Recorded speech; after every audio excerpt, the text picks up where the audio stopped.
जय हिंद। आइए हम लोग अब फीचर्स ऑफ प्रेसिडेंशियल गवर्नमेंट पढ़ेंगे। ठीक है, जैसे कि आप लोगों ने प्रीवियस क्लास में और प्रीवियस वीडियो में फीचर्स ऑफ द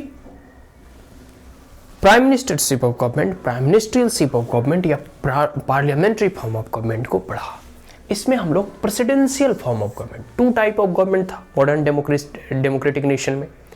एक पार्लियामेंट्री फॉर्म ऑफ गवर्नमेंट जो इंडिया में है और दूसरा है प्रेसिडेंशियल फॉर्म ऑफ गवर्नमेंट जो कि यूएसए में है, यूनाइटेड स्टेट ऑफ अमेरिका में। ठीक है, तो इसके क्या इंपॉर्टेंट फीचर्स हैं उसे हम समझने का प्रयास करते हैं। ठीक है, सबसे पहला और सबसे इंपॉर्टेंट है कि प्रेसिडेंट, ठीक है, both the head of the state and the government. देखिए भारत में क्या था, जब हम पार्लियामेंट्री फॉर्म ऑफ गवर्नमेंट के फीचर्स को पढ़ रहे थे तो भारत में क्या था, भारत में जो रियल हेड होते हैं ना वो प्राइम मिनिस्टर होते हैं, प्रधानमंत्री होते हैं, और जो नॉमिनल हेड होते हैं नाम मात्र का, जो कि भारत के प्रथम अगर कोई व्यक्ति हैं तो वो है राष्ट्रपति जैसे रामनाथ कोविंद। लेकिन जो रियल पावर और अथॉरिटी जो एंजॉय करते हैं वो प्रधानमंत्री नरेंद्र मोदी, जो कि चुनी गई एक सरकार है, रिप्रेजेंटेटिव है। तो एक प्रकार से कह सकते हैं ना कि यहाँ जो है नॉमिनल हेड अलग है, रियल हेड अलग है। ठीक है, पार्लियामेंट्री फॉर्म ऑफ गवर्नमेंट में। लेकिन जो प्रेसिडेंशियल फॉर्म ऑफ गवर्नमेंट है, जैसे अभी अमेरिका का हम प्रेसिडेंट है जो बाइडेन, पहले ट्रंप थे, तो ट्रंप या जो बाइडेन ही हेड होंगे स्टेट के भी, मतलब पूरे के पूरे अमेरिका एज ए स्टेट के तौर पे वो प्रथम व्यक्ति होंगे या फिर रियल हेड होंगे जिनके पास पावर भी होगी और साथ साथ वह सरकार के भी हेड होंगे, मतलब वहाँ के सरकार का भी, मतलब एक प्रकार से ना स्टेट का भी वो हेड होते हैं और सरकार का भी, मतलब पूरे के पूरे उस America as a state as a country के तौर पे एक नॉमिनल हेड भी कह सकते हो और रियल हेड भी, जो सरकार के पास पावर होती है उसके भी हेड। ठीक है, भारत में और पार्लियामेंट्री फॉर्म ऑफ गवर्नमेंट में नॉमिनल हेड और रियल हेड दोनों अलग अलग होते हैं। क्लियर हो गया। अब आते हैं दूसरा फीचर है कि president elected bye N electoral college, fixed tenure, 4 साल का टेन्योर होता है। ठीक है, और इनका इलेक्शन जो है इलेक्टोरल कॉलेज के जरिए होता है। ठीक है, और एक प्रकार से आप कह सकते हैं कि भारत में प्राइम मिनिस्टरशिप का जो रियल हेड होते हैं उनका इलेक्शन कैसे होता है, वो एक कहीं भी चाहे लोकसभा या राज्यसभा के मेंबर होते हैं और उसके बाद जो भी सरकारें बहुमत में आती है, जिस भी पार्टी की बहुमत होती है वो उसे एज ए पार्लियामेंट्री कैंडिडेट के तौर पे चुनते हैं कि भाई ये हमारा प्राइम मिनिस्टर होगा। लेकिन यहाँ जो है इलेक्ट किए जाते हैं इलेक्टोरल कॉलेज के द्वारा, फिक्स टेन्योर 4 सालों के लिए, इन्हें कोई हटा नहीं सकता। 4 साल एक बार अगर चुन लिए जाते हैं इन्हें कोई हटा नहीं सकता।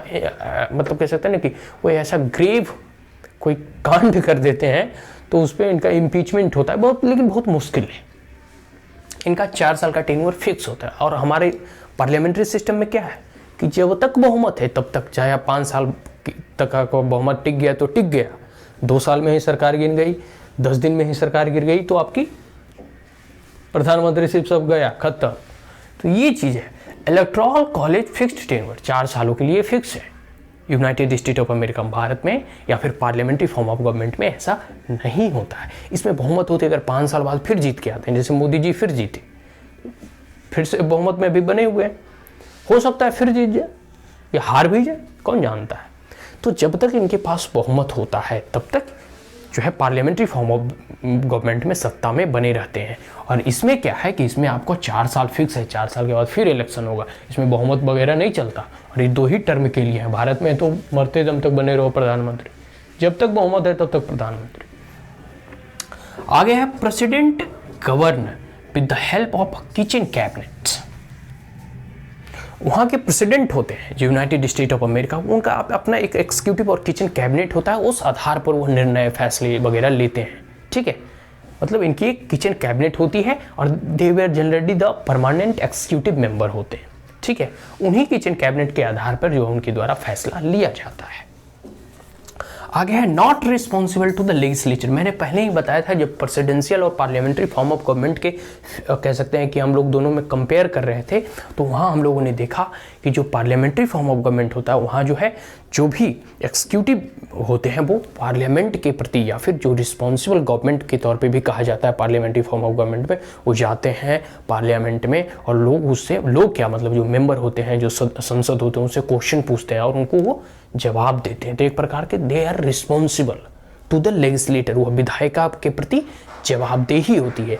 लेकिन यह जो प्रेसिडेंट है, इनको लेजिस्लेचर से कोई मतलब नहीं, लेजिस्लेचर के मेंबर भी नहीं होते। जैसे प्रधानमंत्री भारत का या तो राज्यसभा का मेंबर होगा या लोकसभा का, लेकिन प्रेसिडेंट जो अमेरिका का राष्ट्रपति कोई कहीं के मेंबर नहीं होते। ठीक है, वहाँ की जो विधायक प्रणाली है उसके वो मेंबर नहीं होते, वो इंडिपेंडेंट होते हैं। भाई फ्री है ना, हमारा चुनाव हो गया, अब हम फ्री हैं, हम तुम्हारे प्रति तुमको हम जवाब नहीं देंगे, हम 4 साल बाद फिर जनता के पास जाएंगे, वहाँ चुने जाएंगे। ठीक है, एक प्रकार से कह सकते हैं। और या तो मतलब उनकी जो कोई भी नियम कानून होगा वो उसको बनाने के लिए स्वतंत्र है, उसे कोई रोक टोक नहीं कर सकता। ठीक है, लेकिन भारत में क्या है, उसे कोई भी नियम कानून बनाना होता है तो जो है पार्लियामेंट से उसे पारित कराना होता है। और पार्लियामेंट में जो भी संसद है, क्वेश्चन पूछते हैं, काउंटर क्वेश्चन होता है, देख दो क्वेश्चन आवर वगैरह होता है। किस लिए? क्योंकि वह सरकार को रिस्पॉन्सिबल बना सका, अकाउंटेबल बना सके। क्लियर हो गया? तो ये जो वहाँ की जो लेजिस्लेचर बॉडी है कांग्रेस, उसके प्रति यहाँ के प्रेसिडेंट जो है रिस्पॉन्सिबल नहीं रहते, कोई इनकी जवाबदेही नहीं है। ठीक है, वहाँ जाते भी नहीं, भाई प्रेसिडेंट है क्यों जाएगा वहाँ, वो मेंबर ही नहीं होते उसके। आगे है president can not dissolve the house of the representative. और वहाँ के जो हाउस ऑफ द रिप्रेजेंटेटिव है, जैसे अभी लोकसभा है, अगर मोदी जी चाहें कि हम इसे डिजॉल्व करके हम फिर से इलेक्शन करवा लें तो फिर से इलेक्शन करवा लेंगे। मतलब अगर प्रधानमंत्री अपने पद से रिजाइन दे के और ये कह दे कि मतलब प्रेसिडेंट के पास कि हम कह सकते हैं कि इस 5 साल पहले से ही हम इसे डिजॉल्व कर दें, तो पूरी की पूरी सरकार और कैबिनेट सारा का सारा एक साथ डूब जाएगा। तो वही है। लेकिन इसमें जो है हाउस ऑफ रिप्रेजेंटेटिव जो चुने जाते हैं अमेरिका में, यूनाइटेड स्टेट ऑफ अमेरिका में, किसी भी परिस्थिति में वहाँ के प्रेसिडेंट जैसे जो बाइडेन अभी हैं वो इसे डिजॉल्व नहीं कर सकते। आगे है सेपरेशन ऑफ पावर। देखिए 3 ऑर्गन हम पहले ही चर्चा कर चुके हैं। एक होता है लेजिस्लेचर, दूसरा होता है एक्सिक्यूटिव और तीसरा होता है जुडिशरी। ठीक है, ये 3 ऑर्गन ऑफ गवर्नमेंट होते हैं। इन तीनों ऑर्गन का यहाँ पावर का जो सेपरेशन है, सेपरेशन ऑफ पावर, वो क्लियरली डिफाइंड है अमेरिका में। यूनाइटेड स्टेट ऑफ अमेरिका में जो तीनों विंग और तीनों ऑर्गन है, लेजिस्लेटिव ऑर्गन, एक्सिक्यूटिव ऑर्गन और जुडिशरी ऑर्गन, तीनों का तीनों जो शक्ति है, फंक्शंस है, रोल्स हैं, वो क्लियरली इसका सेपरेशन है और क्लियरली डिफाइंड है कि इस चीज़ पे ये एक्सिक्यूटिव विंग जो है उस पर नियम कानून बनाएगी या फिर पॉलिसी फॉर्मुलेट करेगी, इस चीज़ पे लेजिस्लेचर और विधायिका कार्य करेगी, और यह अधिकार क्षेत्र न्यायालय का है। इसलिए देखते हो जो भी कॉन्स्टिट्यूशनल अमेंडमेंट वगैरह होते हैं वो अमेरिका वगैरह में बहुत डिफिकल्ट होता है पारित कराना।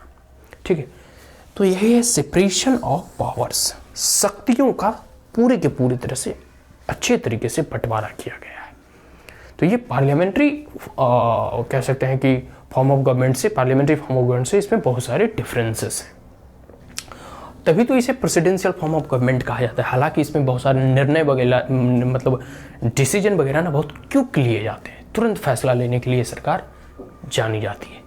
ठीक है, और भारत में अगर कोई या फिर पार्लियामेंट्री सिस्टम ऑफ गवर्नमेंट में कोई फैसला लेना हो तो ऑर्डिनेंस के जरिए लिए जाते हैं, बट लेकिन कोई पॉलिसी को बनाना हो तो पहले लोअर हाउस, फिर अपर हाउस, फिर प्रेसिडेंट का साइन, और बहुत सारे जो special majority with the consent of state, फिर आधा से अधिक स्टेट रेक्टिफाई करती है।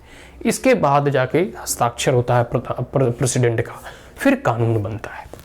तो यही चीज़ है, हम लोगों ने पढ़ लिया प्रेसिडेंशियल फॉर्म ऑफ गवर्नमेंट के important features, important characteristics, important चरित्र।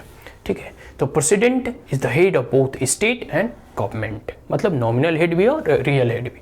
President elected by electoral college, fixed tenure for 4 year. President govern with the help of the kitchen cabinet, not responsible to legislature Congress. President can't dissolve the house of the representative and separation of the power between executive, legislature and the judiciary. Is that clear? So these are the important feature, important characteristics of the presidential form of government. I conclude with the help of United States of example. ऐसे तौर पर मतलब United state of America का हम example के तौर पे जो हम इसे समझने का प्रयास किए हैं। तो आज के लिए इतना ही। If you are the first time on my channel, then like it, share it, as well as subscribe it. Also press the bell icon. If there were any queries, comments, suggestion, advice, you may comment in the comment box. Thank you once again. Have a great day.